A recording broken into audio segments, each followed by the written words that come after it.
بچه‌ها بازی سه‌بعدی که می‌بینید دارم پلی میدم رو AI ساخته واسم. تکسچراش رو، کدنویسی رو، منطق بازی رو، حتی انتخاب موتور تا این حدم پیش رفته. خیلی جالبه. این بازی اقتباس شده از بازی دوم 1993 هستش. کسایی که حالا هم دوره من هستن این بازی رو حتما میشناسن. نسخه اصلی بازی به این شکله که در حال حاضر داره پلی میشه و من با AI تصمیم گرفتم که یک مرحله از این بازی رو بسازم. این آزمایش برای من چالش بزرگی داشت، چون که ساخت همین بازی دوم با همین گرافیک برای هوش مصنوعی اصلا آسون نیستش بچه‌ها. اصلا این بازی موتور داره، زیر ساخت داره. خب هوش تو یک جنریت نمیتونه واسه ما مثلا میلیون ها خط کد بنویسه، موتور بازی سازی بسازه، که اصلا منطقی نیست. چرا بسازه وقتی که هست؟ اصلا این بازی دیوارا، کفش، تفنگ، همه اینا تکسچره، همه اینا تصویر، عکس تولید شده، یا حالا اون موقع به صورت دیجیتالی عکس کشیدم و چسبوندم به یک مثلا مش. به یک بازی 2.5 بعدیه اما حس 3 بعدی رو میده. هر چی که هستش، من تصمیم گرفتم که امروز به کمک هوش یه بازی مثل دوم بسازیم. حالا هر راهکاری که هوش داره. من یک بازی ابتدایی نمیخوام، یه بازی HTML نمیخوام، یه چیز مزخرف نمیخوام. دقیقا مثل دوم. بهترین راه حل چیه؟ چطور باید پیش رفت؟ این سوال اصلی من بود که پایه های این آموزش رو ساخته. بیاید ببینیم که چی کار میشه کرد با هوش، چطور میشه بازی دوم 1993 رو ساخت. بیاید از خودش بپرسیم اصلا چی کار باید کرد از نقطه صفر. ما میخوایم یه بازی مثل دوم داشته باشیم و به این نحوی که خیلی ساده‌لوحانه بخوایم بنویسیم که یه بازی دوم میخوایم بهمون بده، این شکلی نمیخوایم پیش بریم. میخوایم اصلا با یه موتور بازی سازی کار رو در بیاریم. اصلا نیازی نیست این خودش بیس کار رو بنویسه، موتور بخواد بنویسه. آسان ترین موتور چیه؟ چه شکلی میشه به راحت ترین نحوه ممکن بازی دوم رو پیاده کرد؟ من از جیمینی استفاده میکنم، چون که ظرفیت توکن بالاتری رو میده تو استفاده رایگانش و صحبت باش قطع نمیشنی وسط کار، اعتبار تموم نمیکنه. بهش میگم که همون سوال، بهش میگم که بهترین روش برای ساخته یه بازی مثل بازی دوم 1993 چیه؟ با این سوال شروع میکنیم، به جای اینکه بهش بگیم برو کد بنویس، برو بازی رو بساز. میگه بهترین و مدرن ترین روش استفاده از موتور گودوه. اسم این موتور رو شنیدم من، اما هیچ وقت باش کار نکردم و فکر میکردم اصلا موتور به درد نخوری. هیچ وقت حتی حوصله یادگیریش هم نبود. پیش میریم.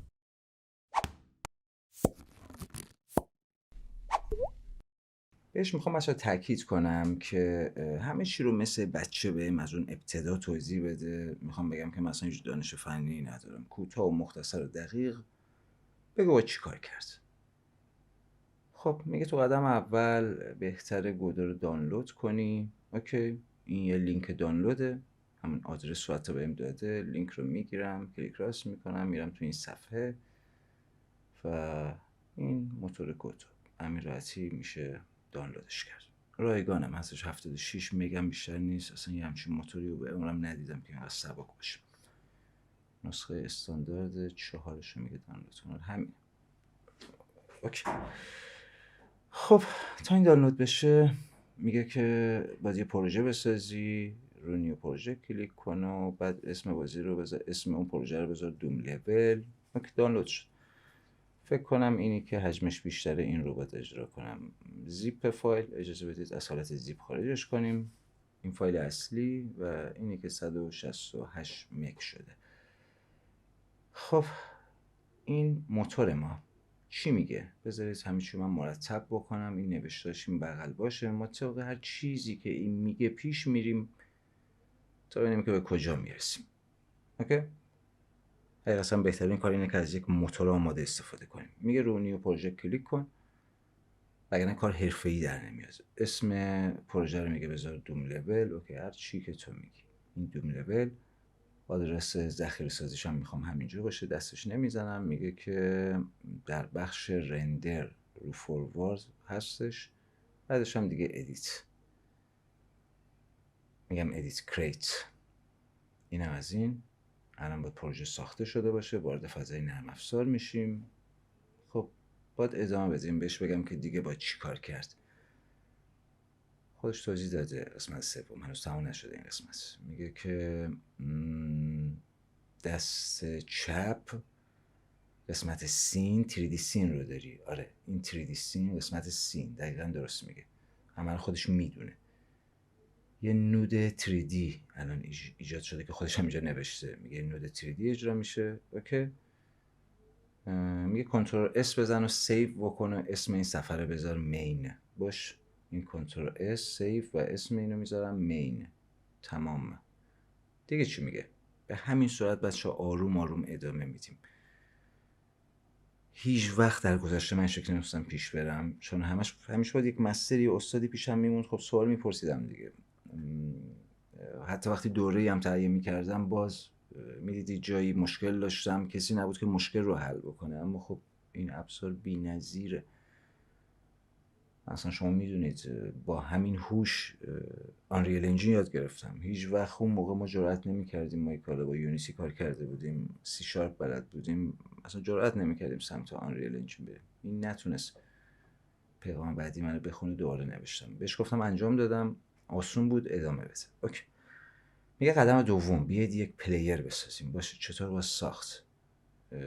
میگه که واسه تنظیمش کنم. در سمت چپ روی نود 3D که الان اسمش مین شده، اسمش هم مین نشده هنوز برای من، همون نود 3D، حالا ایبی نداره. میگه کلیک راست کن رو این و بعد اد چایلد نود رو انتخاب بکن. یه نود بچه تر میخوایم بهش بدیم، چایلد میخوایم بهش بدیم. خب یک زیر مجموعه داره بهش میده. میگه اینو سرچ کن، کاراکتر بادی رو. آره هستش، این کاراکتر بادی اضافه شد. میخواد یه کاراکتر بسازه، میخواد یه بازیکن بسازه، ما رو میخواد بسازه اصلا. میگه اسمش رو بذار پلیر. اوکی. اینم رینیم و پلیر. خب بریم مرحله بعد ببینیم دیگه چی میگه. دادن شکل به بدن برای اینکه از دیوارها اینا رد نشه. خب میگه روی پلیر جدیدی که ساختی کلیک راست کن و اد چایلد نود رو بزن. حالا این بار یه کلیژن اضافه کن. کلیژن تو صنعت بازی سازی یعنی حالتی که بتونه از دیوار رد نشه، تعامل داشته باشه، تیر میخوره برخورد بکنه. خب حالا کلیژن رو ساختم. بعد اینکه میگه کلیژن ساختی، تو اینسپکتور از بخش شیپ نیو و بعد کپسول شیپ رو انتخاب بکن. این اینسپکتور، اینم شیپ، اینم کپسول شیپ. یه کپسول شدیم در واقع ما. این منطق تو همه موتورهای یکسان. حالا اینجا خیلی آسونه. میگه چشم بذار. چشم بازیکنم معمولا همون دوربینه. آره میگه دوربین کامرای 3D بذار. این رو پلیر کلیک راست میکنم بچه‌ها. دوباره یک نود جدید دارم میدم. حالا این بار کامرا 3D هم همینجا نوشته، یعنی یه کامرا اومده بغل اون کپسول. حالا میگه چشم باید بیاد بالاتر. آره راست میگه، تو شکمش الان چشم. میگه تو ترانسفورم پوزیشن رو بذار سر 0.6 حالا بیاید ترانسفورم رو پیدا کنیم. با دست راست باشه این کامرا، این دست راست، تو همین منوها این ترانسفورم بیاد. پوزیشن هم 0.06 تو قسمت ایگرگش. میخواد دوربین رو بالا. ببینید دوربین رفت بالا، اومد سر، انگار رو سر کاراکتره. خب خیلی باحال شد. معرفی بازیکن به بقیه، گروه بندی باید بکنی. نمیدونم چرا باید گروه بندی بکنی، اما خب هر چیزی که این گفت پیش میریم و یاد میگیریم. میگه روی پلیر کلیک راست کن، کلیک کن، کلیک راست اسخای میکنم، کلیک راست نگفت کن. در پنل دست راست اینسپکتور یه نود جدید بساز. تو قسمت گروپس اسمش هم بذار پلیر رو اد رو بزن. ببینیم چی میگه. بریم قسمت گروپس. این اینسپکتور اینجا ما گروپس رو داریم انگار. روی میزنم اینجا می نویسم پلیر، امیدوارم درست باشه. پلیر هم که دارم. اوکی. خب بریم ادامه بدیم. اگه هر اروری هم باشه دور بهش میگم. دادن مغز به بازیکن. میگه بیاید کد نویسی کنیم. این قسمت ماجرا همیشه واسه من جذابه. همیشه شما فکر میکنید بازی سازی یعنی کلا کد نویسی، اما ببینید این همه مسیر رو رفتیم تازه رسیدیم به کد نویسی. اونم هوش واسه ما کد میزنه. واسه ببینیم گفته چی کار بکن. نخوندم درست. میگه روی پلیر کلیک کن، بالا سمت چپ اتچ اسکریپت رو انتخاب بکن. این کلیک راست و اتچ اسکریپت. آره خب اسمش پلیر، ببینیم درسته. میگه اسمش رو بذار پلیر. اوکی کریت و یه سری کد اینجاست از قبل نوشته، سرعت بازیکن اینا رو مشخص کرده، سرعت بازی رو فکر کنم مشخص کرده باشه. میگه که کدا رو پاک کن و این کدایی که بهت دادم رو جایگزین کن. چقدر باحال. خودش نشسته کد زده، کدی که ما در گذشته شاید ساعت‌ها وقت می‌ذاشتیم فقط همین کد رو بزنیم. الان کد راه رفتنه. ببینید دگمه‌های حرکت رو مشخص کرده، اسپیس رو بزنید باید بپره، جاذبه زمین رو ملاک قرار داده، حرکت دوربین وقتی مستکون میخوره دوربین باید حرکت کنه چپ و راست. خب خیلی خوبه، خیلی خوبه. کنترل اس و ذخیره. الان انگار پلی رو ما ساختیم، اما چون کف و اینا هم نداریم بچه‌ها نمیشه بازی رو، خودش اینجا گفته است. چه جالب، میگه بازی آماده است اما چون کف نیستش میفتی پایین. آره دیگه. بهش میگم ادامه بده.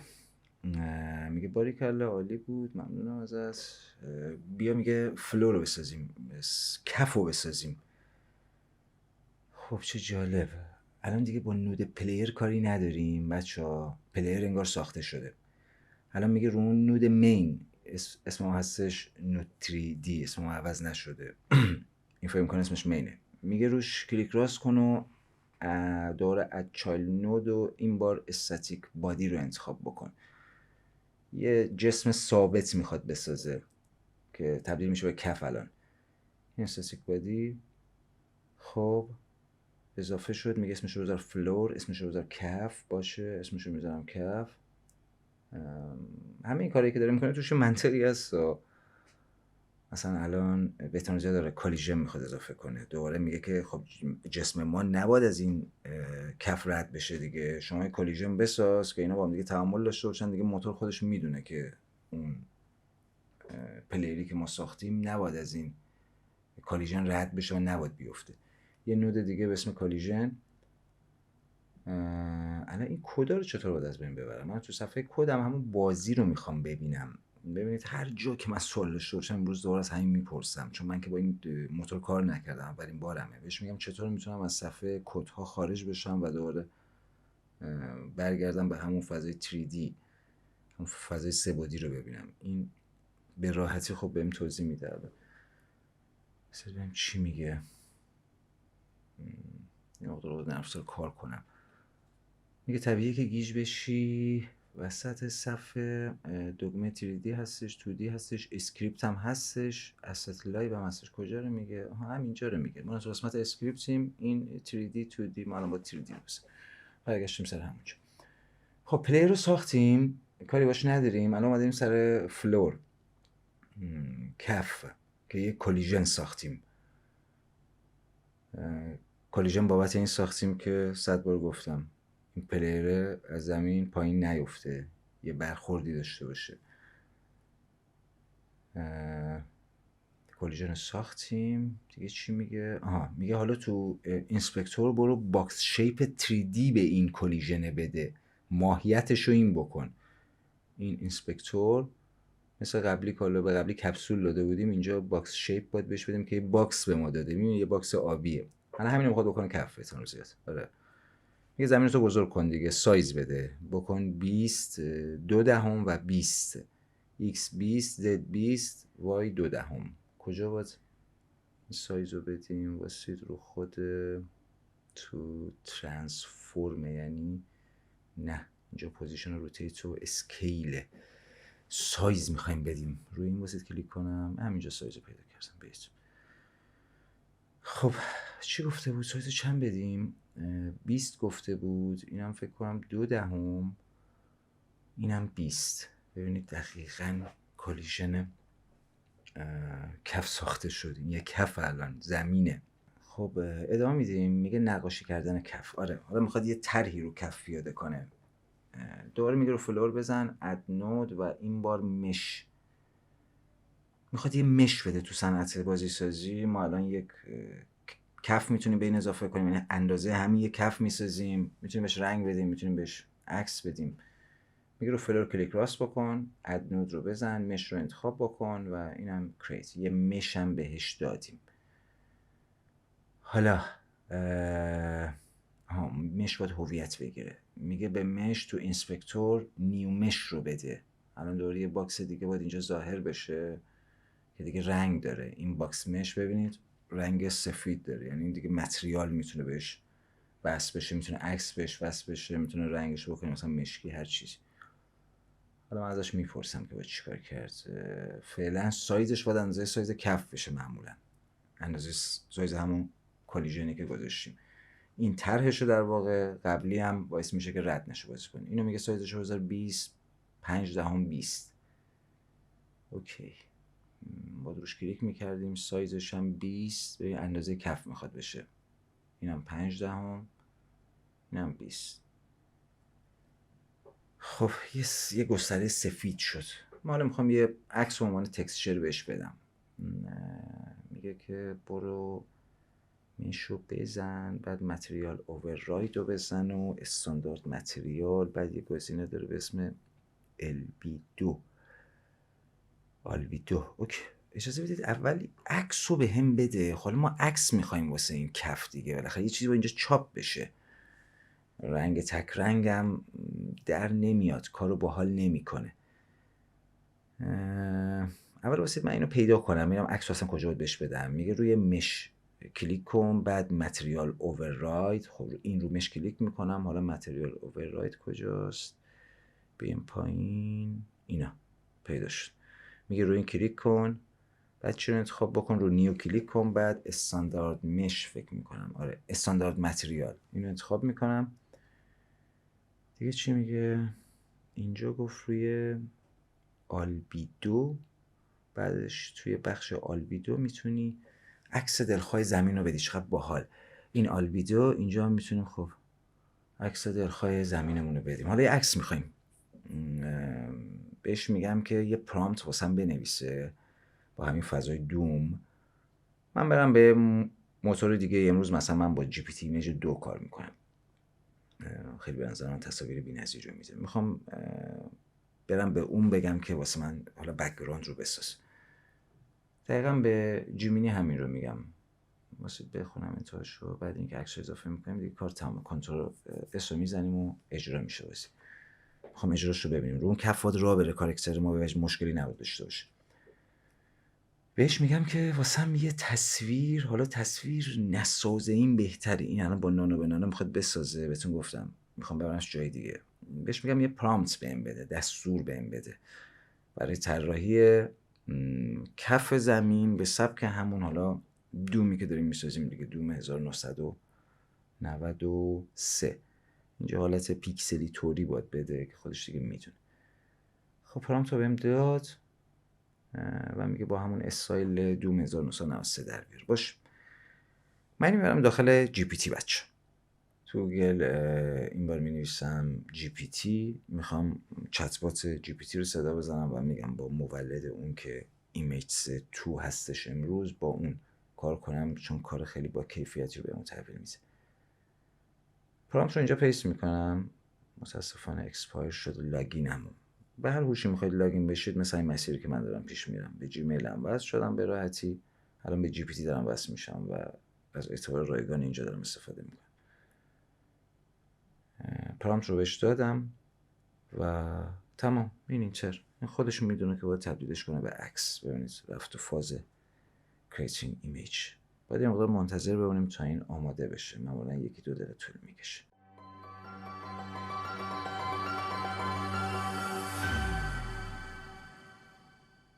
خب تصویر بچه گرفتم. یه همچین چیزی رو طراحی کرد، دوستش دارم. همون بافت همیشگی، همون دنیای همیشگی دوم. اسمش رو مثلا بذارم فلور، همین چی ترتمیز باشه. اصلا شما اگه ترتمیز پوشبندی نکنی توی بازی بزرگ به مشکل برمیخوری. اینو میگیرم وارد این فضا میکنم، وارد نمیشه. بذارید وارد قسمت سیستم فایلش کنیم. همه موتورهای بازی مثلا این سیستم قسمت سیستم فایل رو دارن، حالا هر کدوم یه اسمی دارن. خب فایل باید بیاد اینجا. این فایل بک‌گراند ما الان دوباره روی این گزینه کلیک میکنم و میاد اینجا. ببینید خوش به صورت اتوماسیون اومد اینجا، چون تو قسمت سیستم فایل این عکس رو اونجا خب اضافه کردم، اینجا اومده. رو فلور کلیک میکنم و تمام اضافه میشه این تکسچر به کفم. و الان اگه سیو بگیرم بذار رو سلکت کارت کلیک کنم و اجرا. بچه با F5 اجرا میشه. F5 رو بزنید، همه موتورهای بازی همینه، با F5 اجرا میشه و چقدر باحال. روی این کف دارم راه میرم، اون کدایی که واسمون نوشته یادتون میاد، اونو داره چپ میبره، کاراکتر راست میبره، با کلیک WSDA چپ و راست و بالا پایین میشه، حتی میپره. و اگه ببینید کلیژن کف اجازه نمیده ما بریم پایین، اما وقتی بغل خب چیزی نیست، یعنی دیوار نیست، به راحتی کاراکتر میتونه بیفته و میریم توی لوپ بی نهایت، چون تا اون تهش کاراکتر میفته دیگه. جا نگفتیم استاپ. خب با Alt F4 از اینجا خارج شدم که با F5 وارد میشید و Alt F4 هم خارج میکنه. اون بالا هم حالا ضبط هم داره، با موسم میشه انگار این سفر رو بس. خب خیلی باحال بود، خیلی باحاله. چقدر سریع به این نتیجه رسیدیم. بریم ادامه بدیم بچه ها، خیلی کار داریم. با تفنگ اضافه بشه، دشمن اضافه بشه، چه میدونم تیر شلیک بشه، خیلی کار داریم. بهش میگم ادامه بده. از بازی تست گرفتم، کار کرد و مشکلی نداشت و ممنونم ازت. بذارید بهش بگیم که دیگه چیکار کنیم، برو مرحله بعد. اوکی.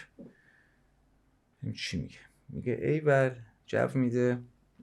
الان با دیوار اضافه بشه، راست میگه. همه الان ندید از بغل افتادیم، واسه ساخت یک مرحله ما کف میسازیم اول، بعد دیوارا رو مشخص میکنیم.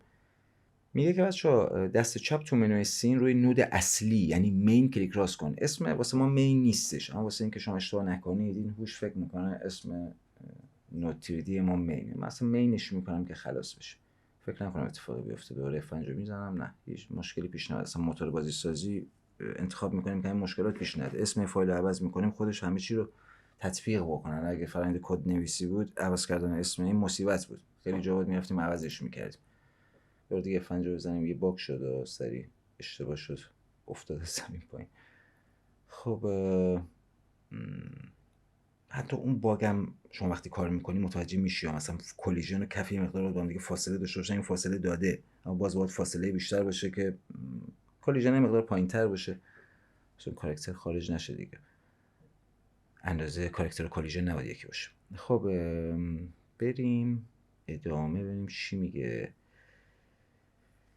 میگه که ما اونو مین کردیم، اونو که چی میگه؟ رو مین اد نوتو بزن، دوباره یک استاتیک بادی اضافه کن. دقیقا مثل کف که با استاتیک بادی پیش رفت و یک کف ساخت، الان میخواد با همون متد دوباره دیوارا رو بسازه. خب اسمش هم میگه بذار وال.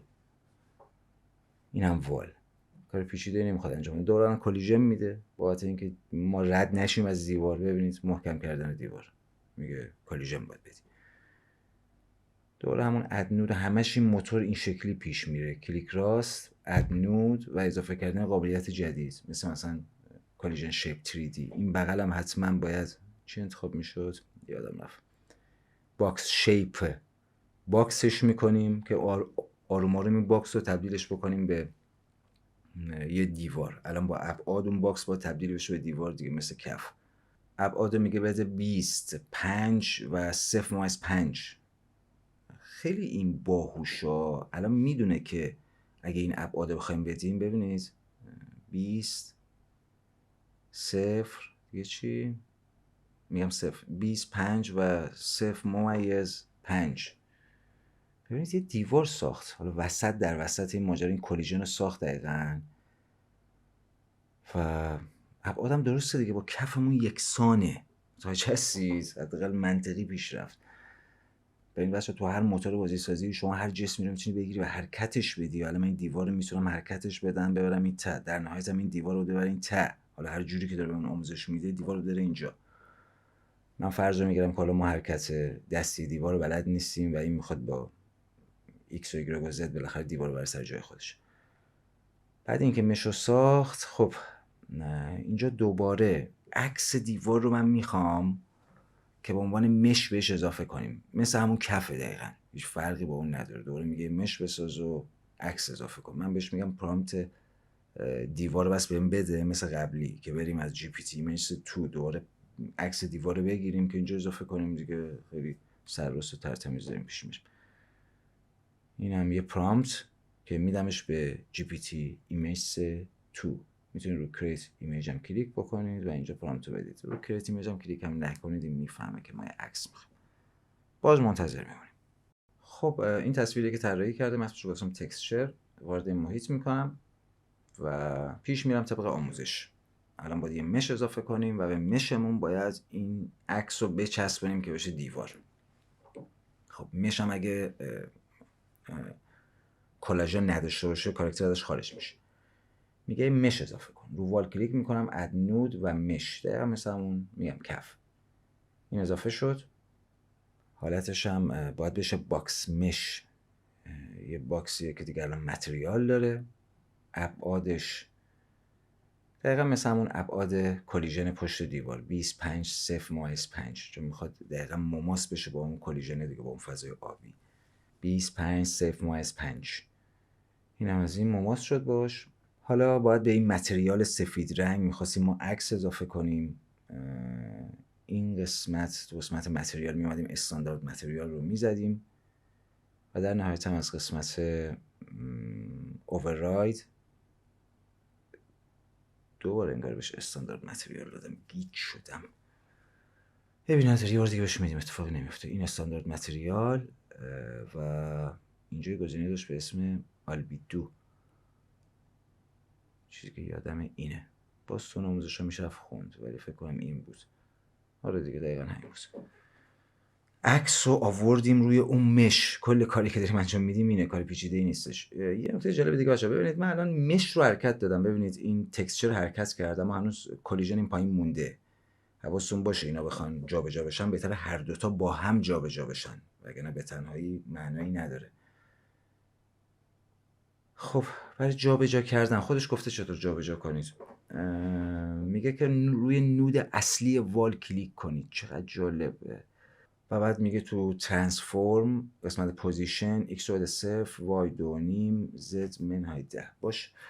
میگه رو نود اصلی وال کلیک کنید. چه چیز جالبی همینجا بهمون یاد داد. وقتی رو وال کلیک میکنیم چون دوتا زیر مجموعه‌شن، پس من وقتی حرکت میدم ببینید هم مش و هم کلیژن با هم حرکت میکنه دیگه، تکی تکی نیستش. و من میتونم دیوار رو این آخر مثلا جایگذاری کنم خیلی تر و تمیز. حالا کنترل زد میزنم برگرده سر جای اولش، ببینم تو آموزش چی گفته. فکر کنید ما بلد نیستیم، مثلا 0 کیلومتریم. باز من اگه یه مقدار بلدم بهتون میگم چون با موتور دیگه کار کردم. میگه رو وال کلیک کن، رو ترانسفورم و بعد پوزیشن رو خودش حساب کتاب کرده رسیده به، میگه اگه 0 2.5 و منهای 10 بذاری باید بره سر جاش. بریم چی میگه. چقدر کارش درسته. اون حرکتی هم که ما میدیم همین پوزیشن ها دارن تغییر میکنن. دقیقاً رفتون تاییته. میگه ساخت دیوار بعدی از تکنیک کپی پیست استفاده کن. چقدر خوبه، چقدر خوب داره آموزش میده. در واقع به اینجا میرسم. میگه که اینو بگیر، کنترل دی رو بزن، یکی دیگه اضافه شد. بعد خب اینو میتونیم حرکت بدیم دیگه. بهتون گفتم به راحتی تو 3 جهت حرکت میکنه، چپ، راست، بالا، پایین، تو فاز 3 بعدی دیگه. من اینو اینجا میذارم، مثلا دیگه توضیحات اونم کاری ندارم. با اسکرول موس میتونم یه مقدار زوم اوت کنم. اگه کلیک راست رو نگه دارید میتونیم حرکت کنیم. آره درسته، بقیه نقشا هم همینن. با WSDA میتونیم مثل بازی تو این فضا دوربینمون رو تنظیم بکنیم. همه ابزار همین شکلیه. کنترل دی میزنم، یه دونه دیگه ازش گرفتم. حالا میبرمش اینجا. ببینید غیر بالا پایین چپ راست ما روتیت هم میتونیم بکنیم. این فضای سبزی که میبینید روتیت به سمت چپ و راست. ببینید الان روتیتش کردم، چرخوندمش. حالا درجهش زیاد برام مشخص نیست، باید 90 درجه بشه دیگه. ببینید بس از طریق همین ترانسفورم اینجا ما دوباره روتیشن رو داریم. وایشو میکنم مثلا 90. دقیقاً 90 درجه شد. 90 درجه باید بشه که مماس بشه دیگه. یه مربع داریم میسازیم در واقع. اینو اینجا میذارمش. دوباره کنترل دی دیگه از این یه کپی دیگه بگیریم که بشه وال 4. اینجا اومده وال 4. اینم میارم اینجا. چقدر باحال و تر تمیز شد. توی اتاقی انگار محصور شدیم. آره اتاق میتونه در داشته باشه، میتونه راهرو داشته باشه، این نقشه میتونه بزرگ باشه. F5 میزنم بریم داخلش. چقدر خوبه. شبیه به بازی دوم 1993 شده دقیقاً، حتی با کیفیتی بهتر از اون. خب ببینید، تصور کنید که من الان به این فضا اصلا میخوام یه سقف بدم. مثلا اینا دیگه فکر نکنم تو آموزش اومده باشه. اما خب برای سقف دادن کار خاصی نباید انجام داد که من اول باید این وال رو انتخاب بکنم. ببینید میگم وال، این فلور رو باید انتخاب بکنم. حواستون باشه کل فلور انتخاب بشه، نه فقط مثلا مشش، نه فقط کلیژنش. کل فلور رو انتخاب میکنم، یه کنترل دی، دوبل میشه، میارمش بالا. کف رو دوباره آوردم بالا، کرک رشتی به همین راحتی. الان کفم، الان سقفم دارم. ببینید خیلی خوشگل توی فضایی هستم که سقف داره. همون کف رو دوباره یه پله بردم بالا. خب بریم ادامه بدیم. خیلی باحاله، هیجان دارم، مثلا خیلی جذابه. فکر کنم خیلی مدت هم هست ضبط میکنیم. خسته هم هستم اما باید ادامه بدم تا جایی برسیم که این تفنگ رو بگیری دستش و شلیک بکنه اصلا دشمن رو بکشه. من یه دیوار دیگر رو کپی میکنم و یه راه رو اینجا میخوام درست کنم. بس وسط در وسط یه دیوار آوردم، یه مقدار فاصله دادم که یه راه رو ایجاد بشه. الان وقتی که فنجو بزنم ببینید یه دیوار اینجا گذاشتم. ببینید چقدر باحال، چقدر راحت. یه دیواری که اینجا بچرخه مثلا دشمن این بر بیاد به عنوان مثال. حالا ما یک فضای خیلی کوچیک داریم طراحی میکنیم. میتونه یک مرحله باشه دیگه. متد همینه. میتونه 1 کیلومتر باشه این راه رو اصلا. خب بهش بگیم ادامه بده. دیگه میخوام منو ببر تو فاز این که این تفنگه رو بگیرم دستم و شلیک کنم، دشمن اصلا بزنم. بهش میگم کیف کردم، همه چی کار میکنه. بریم مرحله بعد و بهش میگم همین شو بهم بگو دیگه، دشمنو بیار، تیراندازی باشه، چه میدونم تفنگ باشه، همه رو بهم تو توضیحات سریعتر بگو. مرحله توصیف بزن. اوکی ببین چی میگه. یه خیلی خوشحالم. اوکی. قدم ششم اضافه کردن شاتگان. خیلی دوست دارم شاتگان انتخاب کرد، خیلی حال کردم. میگه تصویر دو بعدی بدیم بچسبه بهش. متد جالبی، تا این شکلی کار نکردم. اول بهش میگم اون پرامپت شاتگان رو بهم بده، بالاخره بهش نیاز پیدا میکنیم دیگه. الان ما عکس تفنگ رو میخوایم که بخوایم در اختیار موتور قرار بدیم. من اینو میدم به هوش. خب این از تفنگ بچه‌ها تصویر به صورت PNG بهم داده شده. خیلی جالبه، جدیدن موالد تصویر PNG هم میسازن و تو دستورم اومده بود که PNG بساز. این شاتگان هم بهش میدم و بریم ادامه بدیم. میگه که آقا دوری نود میخواد. تو فایل سیستم میگه عکس رو بریز. خب ریختم. بعد میگه یک نود بساز. هر جا که دوربین داره نگاه میکنه تفنگ باید همونجا باشه. راست میگه. پس میگه نود کامرا 3D که ساختیم رو پیدا کن، روش کلیک راست بکن و اسپرایت 3D رو بچسبون به کامرا 3D. چه متد جالبی، متد جالبیه. اجازه کامرا رو پیدا کنیم تو پلیر دیگه. اینجا ما کامرا رو ساخته بودیم اول ماجرامون. میگه به کامرا این رو اضافه کنه. رو کامرا کلیک راست کن، اد نود رو بزن و بعد اسپرایت 3D رو اضافه کن که عکس تفنگ میخواد مثل که اینجا ظاهر کنه. اسمش رو میگه بذار گان. اوکی گان رو کپی میکنم و بعد میدم بهش این گان. ادامه میدم. بعد میگه که یه تکسچر باید اضافه کنیم. باشه چطور بهش تکسچر اضافه کنم؟ میگه گزینه تکسچر رو پیدا بکن. چطور پیدا کنم؟ روش کلیک میکنم. آره اینجا تکسچر داره اصلا. خب این تابلوه. این تکسچر این قسمت مثلا اسپرایت 3D معروفه به اینکه بخواد عکس بگیره دیگه، تکسچر بگیره. و بعد میگه گزینه بیلبورد رو پیدا کن و حتما دیسیبلش کن. چطور پیداش کنیم؟ همین تو همین گزینه بود باشه دیگه. اجازه بدید روش کلیک کنم، وارد فلکس بشیم. آره این بیلبورد خودش دیسیبله. به صورت پیش‌فرض نرم افزار رو دیسیبل قرارش داده، بس کاری نباید انجام داد دیگه. اینم گفته بود که دیسیبلش گفت خودش. ادامه میدیم. آره گفته بود خاموش باشه. این خاموش. چند تا حالت داره، حالت خاموش رو انتخاب بکنیم. بعدش میگه تو ترانسفورم شما پوزیشن X رو بده 0.3 منهای 14 منهای 17. این از کجا میخواد سایز رو یکسان بکنه؟ این یه مقدار شاید باید با سعی و خطا پیش رفت بعد سایز رو یکسان کرد. الان اینم یه حدسیاتی زده و میگه رو اسکیل رو این بکن و باید مناسب بکنیم سایز رو. باش بریم ببینیم چی میشه. گفته بود که توی پوزیشن چیکار کن. پوزیشن رو گفت بذار 0.3 وایش منهای 0.4 زدش هم یادم نمیاد 0.7 منهای 0.7. بچه اون سقف رو من بردارم یه سری اتفاقات حتما در اونجا میفته، یعنی اون تصویر شاتگام اونجا باشه بغل کامرای ما. واسه سقف رو بردارم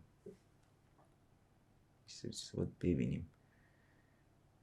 یه مقدار حرکت میکنم تو این فضا بهتون نشون بدم. این بره پلیر ما اینجا ببینید، شاتگان رو ببینید، اون تصویر تفنگی که بهش دادیم و خیلی هم بزرگ اتفاقا. هوش هم گفته که شما اندازش رو کوچیک‌تر کنیم. 0.06 گفت بذار تو ترانسفورم. اسکیلش رو از 1 میکنم 0.06. خب تمام، همه 0.06 میشه و الان باید کوچیک‌تر شده باشه توی حتما بازی. اینجا که جالب نیست. این گان تستش میکنیم ببینیم چی میشه. گرچه اینو کوچیک نکردم چون عکسش کوچیک نشد فهمیدم. آره اشتباه کردم. 0.06 سر همون 1 بود. این عکس باید اینجا کوچیک بشه که ما بفهمیم که اون اسکیل کوچیک شده. پرامپت شاتگان هم خودش بنده خدا اینجا بهمون داده بود. من ازش الکی خواستم دوباره بده. الان دیگه یاد گرفته تو این مکالممون پرامپت رو خودش میده، اینقدر ازش خواستم. خب تموم شد دیگه. چیکار کنیم؟ اجازه بدید پیش بریم بعد تست میگیرم بهش میگم ادامه بده. الان در واقع شاتگان رو داده دست اون پلیر، یعنی به دوربین وصله. بعدش میگه که آتش گلوله رو ایجاد بکن. خب خیلی باحاله. و یه ریکس بکش. باش رو همون کامرا میگه کلیک راست بکن، اسپرایت 3D رو انتخاب بکن و اسمش رو بذار فلان. کلیک راست اسمش رو چه بذار؟ مازل فلش. کلیک راست. اینجا اسپرایت 3D اصلا هستش، قبلا هم اسپرایت 3D رو انتخاب کرده بودیم. اسمم بذاریم مازل فلش. اون آتیشی که از تفنگ میخواد بیرون بیاد حالا میخواد اون رو بسازه. میبینید مرحله داره پیش میره و ما داریم کاراکتر رو در میاریم. تیراندازی یه باره هم هست اینا دیگه. وقتی کاراکتر در میاد تیراندازیش در میاد دیگه تا انتهای بازی همراه ماست. نیاز نیست دوباره طراحی بکنیم دوباره کد بنویسیم. بهتون گفتم پرامپت حالا شلیکینا هم بهم داده، یعنی یاد گرفته دیگه پرامپت هم میده. اجازه بدید پرامپت رو بدم به هوش مصنوعی. خب اینم تصویر شلیک بچه‌ها. اسمشو گذاشتم مازل فلش. میدمش به قسمت فایل سیستم، تصاویر بازی در واقع. بعد مجدد برمیگردم به آموزش ببینم که چی میگه بهمون. میگه که بعد بهش تکسچر بده. اوکی، مثل همون گام میمونه.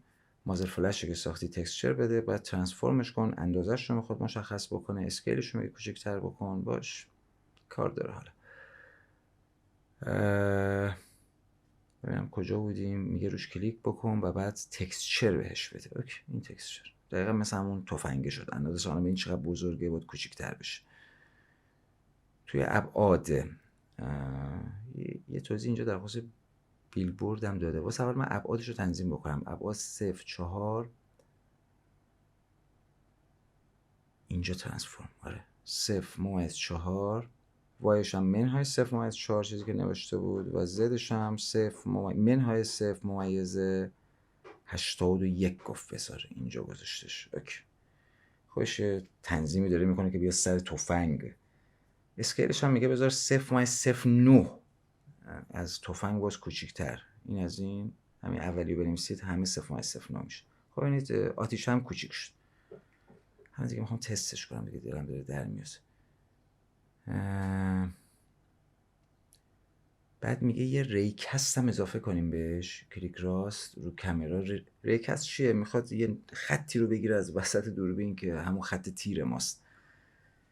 میگه تیکش حتما انیبل باشه دست راست. اوکی، ریکست انیبل خود تیکشو داره اصلا خودش. باید یه تارگت پوزیشن میگه بذار. میخواد شاید مثلا 20 متر جلوتر رو بزنه. آره میگه شما اگر تو تارگت پوزیشن x باشه چی؟ x باشه 0، y باشه 0 و z باشه منهای 20. همین میگه باشه. اینم باشه 0، اینم منهای 20. اگر این باشه 20 متر جلوتر رو میزنه. چقدر باحال. قسمت نهم، ارتقای مغز بازیکن. یه کد دیگه بهمون داده که حتی توش لگد زدن تفنگ هم هستش، شلیک هم هستش. ببینید هوش چه کارایی امروز میتونه بکنه اگه درست بتونیم ما استفاده کنیم. الان میگه کد پلیر رو پیدا کنه. این پلیر که این نوداشه، اینم میگه اسکریپتش، حتما روی این کلیک کنیم با بریم تو اسکریپت انتخابش بکنم، اسکریپت هم بزنم با برم تو کداش. آره این کدا. خب همه رو کنترل آ میزنم و بعد کد جدید رو بهش میدم، یعنی پاکش میکنم، کد جدید رو بهش میدم و دیگه تمام دیگه. سیو میگیریم و میریم تو بازی ببینیم چی میشه. چقدرم کد نوشت بنده خدا. میگه بعد بازی رو ذخیره کنه، F5 رو بزنه، برو اصلا شلیک کنه، حال کن. باش. این کنترل S F5 و وای خدا چقدر خوبه، چقدر خوبه. هم تفنگ لگد میزه، تفنگ عکس ها. اصلا تا حالا این شکلی بازی نساخته بودم، خیلی جالبه. همیشه فکر می‌کردم که مدل 3D مثلا تفنگ باید بیاد. این ساده ترین مسیر رو داره به اون پیشنهاد میده. خب سقفم میذارم سر جاش بچه‌ها که سقف باشه. اون فضای دیپو خیلی خوبه، خیلی دوست دارمش، خیلی باحاله. خب پیش بریم. الان میخوام یه دشمن اضافه کنه. دشمن به سمت ما حرکت کنه، یه مغزی داشته باشه، کدیم بنویسه که دشمن بیاد سمت ما و ما هم بزنیم بمیره دشمن. به همون سبک دوم مثلا بمیره که این خودش، چون داریم بازی دوم رو میسازیم دیگه نیاز نیست توضیحات زیادی بهش بدم که این کاراکتر چطور بمیره. بهش بگم دشمن پرنده میخوام، خوش به همون سبک و سیاق دوره کار میکنه. یه دشمن پرنده میخوام که هر جا ما رو دید بهمون حمله کنه و ما بتونیم رو بکشیمش. همین. پرامپت چیزام تاکید میکنم کلا بهم بده، خودش هم رو میداد تا الان. پرامپت تکسچر دشمنم یه عکس میتونه باشه. ایول میگه بیشتر از نصف رو رفتی. اوکی خیلی رو رفتیم. سیستم شلیک میگه بهتره که باش. ساخت دشمن میگه دشمن برای ساختش باید یک سین مستقل بسازی. اوکی چطور؟ رو گزینه سین کلیک بکن و بعد نیو سین، این شکلی سین جدید ساخته میشه. بعدش هم میگه روی آدر نوت کلیک کنه، حالا بعدش رو بد کنید. بریم همین چیزی که خوش گفته. میگه سین نیو سین. من همیشه اینجوری پیش میرم، مرحله میرم که گیج نشم. این بالا سین رو پیدا کردم، نیو سین. خب بعد گفتش که دست سمت چپ رو گزینه آدر نود. اوکی این آدر نود همینجا بود، روش کلیک میکنم و بعد چی اضافه بشه؟ یه کاراکتر بادی اضافه بکن. یادتونه وقتی میخواستیم خودمون رو بسازیم با کاراکتر بادی شروع کردیم. اینجا هم دوره بر ساخت دشمنم یه کاراکتر بادی اضافه شده. میگه اسمشو بذار انمی. اوکی اسمشو میذاریم دشمن یه شخصیت دیگه، هویت. و بعدم میگه کنترل اس بزن و انمی اسم این سیم باشه. کنترل اس اسم سیم هم میذارم انمی، خوش هست. سیف. اوکی چی شد الان؟ این انمی اونم مین. میگه ظاهر پیکسلی دشمن. روی نود انمی کلیک راست کن و بعد اسپرایت 3D. آره دیگه دقیقا مثل تفنگ و ایناست. مگه ما برای ساخت تفنگ اسپرایت 3D ندیدیم؟ مگه برای ساختمون آتیشی که از تفنگ در اومد مگه اسپرایت 3D ندیدیم؟ اینجا هم یه اسپرایت 3D، یه تکسچر از دشمن میگه بهش بده، مثل همون تفنگ، مثل همون شلیک. بیاید این پرامپت تکسچر رو اول من بردارم. این پرامپت هاییه که میخواد به اون عکس برسه، گیج نشید. خب این عکس دشمن باز PNGه، به درد واقعا دشمن پرنده میخوره، بی‌نظیره. دشمنی که رو هوا معلقه. خب بریم سراغ توضیحاتش. میگه که یه اسپرایت 3D بهش بده و بعد به عنوان تکسچر به این اسپرایت دشمنه بده. این دشمن چقدر باحال دشمن اومد. خب حالا میگه که بعد اینکه تکسچر رو ساختیم، حالا تو منوی دست راست تو بخش بیلبورد بذارش سر وای بیلبورد که چی بشه؟ که صفحه 2 بعدی ما 3 بعدی بشه، همیشه رو به دوربین باشه. چه تکنیک جالبی اینجا تو این قسمت بیلبورد این قسمت، اینو میگه بذار سر از دیسیبل خارجش بکنیم، اینجا بذاریم سر چی؟ وای بیلبورد، یا انیبل بشه یا وای بیلبورد. من میذارم وای بیلبورد اصلا اینجا. اوکی، اینجا دارم میبینمش. یعنی چی؟ یعنی که همش این روی این تصویر به سمت دوربینه. تصویر دو بعدی یا عکسه، اما چون روش به سمت دوربین میاد طرف فکر میکنه سه بعدیه. خب الان دوباره این دشمن الان که فقط یه عکسه بچه‌ها، این باید یه کالیژن داشته باشه که وقتی تیر بهش میزنیم بالاخره ریاکشن نشون بده. رو چه کلیک راست کنیم؟ رو انمی کلیک راست و بعد کالیژن. خب چرا به تفنگ کالیژن ندیم؟ چون که اصلا نیازی نبود، نیازی نیست که اون مثلا صدمه ببینه. که میگه کالیژن رو انتخاب بکن و بعد بیا این حالت. یه چیزی داده که ببینیم چیه. یه دایره داده، یه کالیژن دایره داده، چون خب جسم ما یه چیز بیزیتوریه، چون جسم ما هم مثلا یه دایره است، میخواد یه دایره‌ای باشه تو هوا معلق که هر موقع اون دایره ما تیر زدیم کار کنه. در نهایت میگه که شعاع اون دایره رو که در واقع کالیژن ماست، حالا شکلش دایره است، شعاعش رو بذار 0-6. روش کلیک میکنم، این رادیوسش تنظیماتش بالاخره تو خودشه دیگه، واسه همین سری روش کلیک میکنم. 5 گذاشتم، خیلی بزرگ کردم، اشتباه کردم. گفت بذار 0-6 نه 5. وقتی اون کالیژن بزرگ باشه خب واضح هر جا من تیر بزنم اون کاراکتر میمیره دیگه. ما کوچیک باشه قشنگ اندازه خود این تکسچر باشه. من خود بزرگترش هم کردم. در نهایت هم میگه مغز هوشمند دشمن. یه کدی داده دوباره. چقدر تو خوبی. یه کدی داده میگه به عنوان اتچ اسکریپت اضافه کن. این کد دیگه همه کار میکنه. کد نویسی کرد. اصلا امروز ما مبرایی، یعنی نیاز به کد نویسی حل شده. ببینید دیگه من یه خط کد ننوشتم برای ساخت این بازی. خب انمی رو انتخاب میکنم مثل پلیر، کلیک راست، یه اسکریپت بهش میدیم، اسمش هم انمی باشه، قبلی یا پاک. این کارو کردیم برای پلیر دیگه. و اسکریپت انمی رو بهش میدیم که دیگه حالتهای خودش رو داره، حمله میکنه، چند تا تیر میخوره میمیره. خب تموم نشد. 12 آوردن دشمن به دنیای اصلی. اینجا دیگه آخرش باشه بچه. میگه که اول برگرد به صفحه مین تو. ببینید این گوشه میذارم، میگه اول برو صفحه مین، صفحه اصلی. تو قسمت تیردی هستم این سقفم بذار یک گوشه بذارم که این تو رو ببینیم چه خبر. خب میگه برو تو صفحه اصلی، اینجا گفته برو تو صفحه مین و بعد از سیستم فایل انمی رو بکش ببر تو هر جایی که دلت میخواد بنداز. چه باحال. تو سیستم فایل این انمی دات تی scn. آره همین، اینو میگه بیار اینجا. خب چقدر دوستش دارم. این هر جا میتونه باشه. سایزش هم اگه بزرگتره باید کوچکتر میکنم. ببینید بچه‌ها حتی تو این محیط من میتونم زوم کنم، یعنی جانمایی دقیق. اصلا بیاید ببریمش پشت دیوار.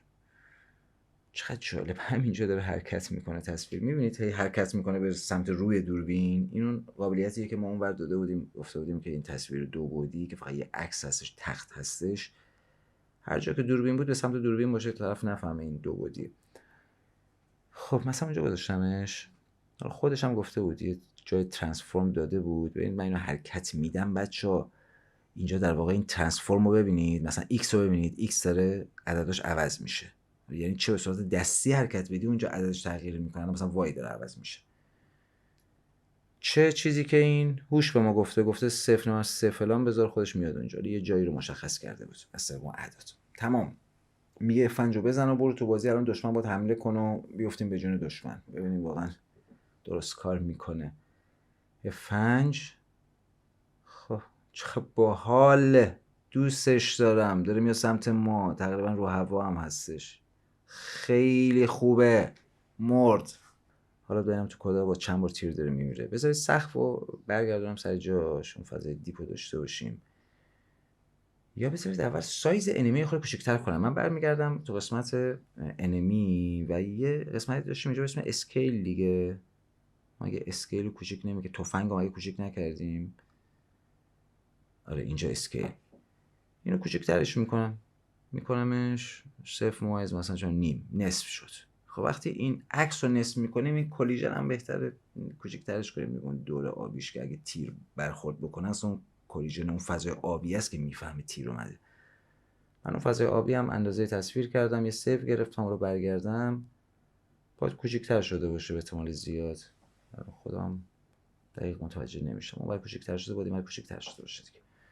کنترل دی میزنم، انمی رو حالا زیاد میکنم بچه‌ها. اون چیزی که یاد گرفتیم که ما دیوار مگه با کنترل دی هی کپی نگرفتیم از اون دیوار، الان هی کنترل دی میزنم حالا دشمنم بشه 2 تا 3 تا 10 تا چه میدونم، یه 4 تا دشمن اینجا بکاریم ببینیم چی میشه.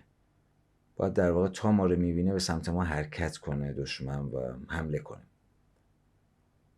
خب سرش و F5 دونه به دونه حمله میکنن اساتید. این اولی 4 تا هستش دیگه، این دومی بمیر دیگه. خب این سوم یه خورده باید بیارمشون بالاتر، یعنی جانمای اولیه‌شون این کاراکتر بالاتر بشه. خیلی باحال بود، خیلی واسم تجربه جالبی بود و بارها بهتون گفتم من نرم افزارهای زیادی این شکلی یاد گرفتم.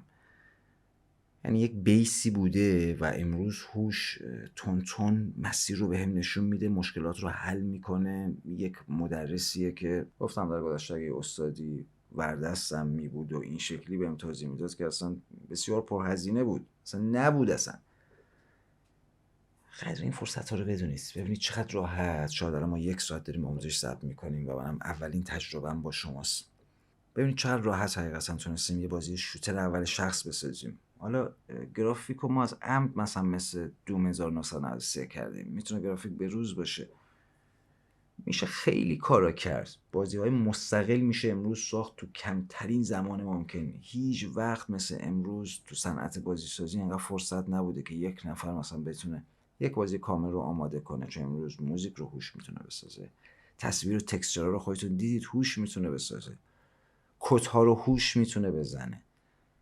تو این ساخت بازی امروز اگه آشنایی با منطق خاصی ندارید نمیتونید پیادهش کنید، سخته واسهتون. هوش میتونه توضیح بده، میتونه پیاده کنه، میتونه راهنمایی بکنه. مثل همین الان که ما از صفر نشستیم با این موتور بازی سازی بسیار درجه یک بازی دوم رو ساختیم. خیلی کار حقیقتا امروز میشه کرد بچه‌ها. باز تکرار میکنم، تمامی امکاناتی که بهتون گفتم، تمامی مدل های هوش مصنوعی، همه اینها هیچ وقت ماهیتشون سازنده بودن سیستم نیست. در واقع اونها فقط میخوان کمک بکنن به شما برای اینکه ما بتونیم بسازیم اون ساختار رو، اون سیستم رو. با استفاده از همین الان دیدید با استفاده از یه موتور بازی سازی یک ساختاری رو ما چیدیم و هوش چقدر به جا و ترتمیز کمک کرد. این شکلی پیش برید، ازشون نخواهید که 0 تا 100 رو بشین بنویس، 0 تا 100 بازی دوم رو آماده کن، 0 تا 100 فلان عنوان رو بساز. این واقعا در خیلی از موارد عملی نیستش. همینجا بهتون نشون دادم که چقدر ما نیاز به تکسچر داشتیم، نیاز به یک موتور بازی سازی بود. بهتون نشون دادم که حتی حالا مرحله طراحی نکردیم، اما اگه مرحله می‌خواست طراحی بشه، بالاخره یه کلیدی اگه می‌خواست پیدا بشه، چه می‌دونم یه دری باز بشه، اینا همه دیگه ذهن انسان وسط دیگه.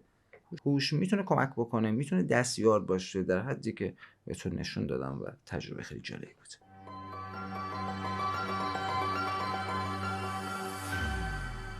خب عزیزای دل من، فکر می‌کنم برای این جلسه کفایت بکنه. با یه موتور جدید آشنا شدیم، مثلا به کمک هوش، به کمک یک معلم خوب پیش رفتیم و میشه همینجوری هم پیش رفت تا تهش میشه رفت و مرحله ساخت و حتی بازی رو پابلیش کرد. تجربه جالبی بود، امیدوارم واسه شما هم جالب باشه. ممنون که همراه من بودید. دوستتون دارم.